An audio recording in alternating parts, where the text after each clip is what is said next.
When you're looking to bring an expense into QuickBooks with a receipt attached, one of the options you've got is to use the QuickBooks app. So if you download the QuickBooks app, you've got the option there to receipt snap. And once you've got the app downloaded, if you go into the menu, you'll see in the bottom left receipt snap as an option under the shortcut to the menu. If you go into all under menu, you'll also see the option of receipt snap. So receipt snap, if you click on receipt snap, that gives you the option to take a picture of your receipt.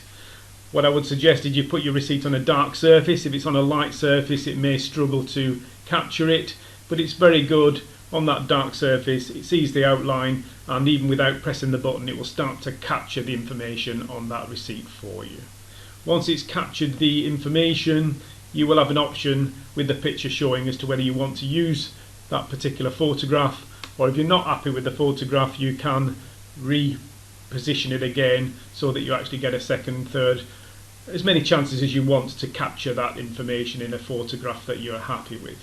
Once you've captured it and you've clicked on use this photograph, it will start uploading the receipt into the QuickBooks file. And as you upload that receipt, it will confirm that that has been done and give you the option to capture a second receipt. So you can actually go through the process here of capturing many receipts quite quickly, bringing them into the receipt side of your banking in your QuickBooks Online file. So quite a quick process to capture receipts if you've got a number of receipts that require capturing.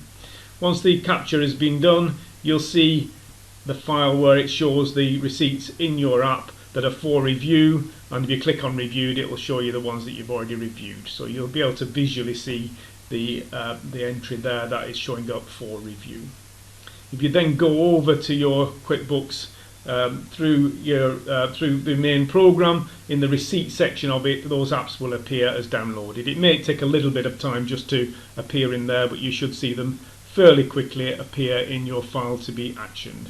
And that's just showing you how the app works, the process through the app to deliver those receipts into your QuickBooks Online file.